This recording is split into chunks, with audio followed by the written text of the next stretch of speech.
shahrida ham mana shunaqa zamonaviy tilda aytganda ijtimoiy tarmoqlarda vaynlar orqali ancha tanilib mashhur bo'lgan Nodirjon ukalarimiz, mana Dostonbek bular ukalarimiz mana shu yerda ijod qilib xalqimizni ancha o'ziga muxlislariga ega bo'lib, xalqimizga yaxshi kunlarda xizmat qilib yurgan ekanlar. Shu o'rinda biz niyat qilamiz, bular ham kelajakda ko'p yillar xalqimizga xizmat qilishsin. Bu xizmat yo'li mobaynida, ijod mobaynida san'atkor tishi temirdan bo'lishi kerak deydi.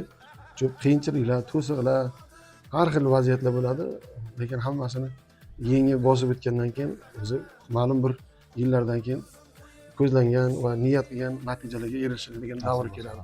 Shu davrlar sizlarga nasib qilsin, ustozlarning martabasi nasib qilsin, boshlaring omon bo'lsin, ijoddan to'xtamanglar.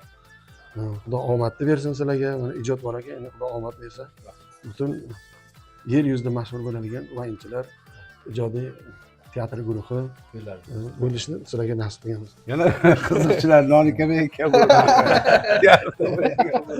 Kendarga chaqirib yoshqida puli chiqib chaqirmaydi hech kim. Ne o'zimizda zo'ri bor deydi. Omadlaringiz bersin. Omadlaringiz bersin. Bu yo'l zo'r.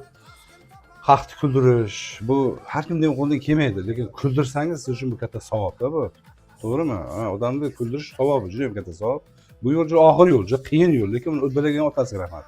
Uddalash kerak, oxiriga borish kerak. Yarim yo'ldan qaytish yo'q ekan. Buni boshladingizmi, oxirigacha borish kerak. Chunki mehnat kerak, ishlash kerak, ijod qilish kerak. Bolalar bilan tez kurashib shu narsani ustida izlanish kerak. O'shanda o'sha maqsad oldinga qo'ygan eng katta maqsad nima? Tanilishmi? O'shanga olib boradi. O'shalar bo'lsa, harakat bo'lsa, intilish bo'lsa. To'xtamanglar intilishdan. Muvaffaqiyatlar tilaymiz. Gap yo'q, juda ham yaxshi yo'l, juda savobli yo'l, qolaversa daromadli yo'l. El tanigani bu yaxshi-da. El tanigani bu dasturxon to'ri degani, yaxshi ovqat degani, ishingiz tezroq bitishi degani, qiyin ishlar bitib ketishi degani. Shuning uchun omadlaringiz bersin. Yo'lga chiqibsizlar, yo'llaringiz ravon bo'lsin, murod maqsadlarga yetingizlar. Xalqni eng hurmat qilgan, sevgan, sevimli bo'lgan xalqqa ajoyib san'atkorlar bo'lishligini nasib qilsin. Allohu akbar.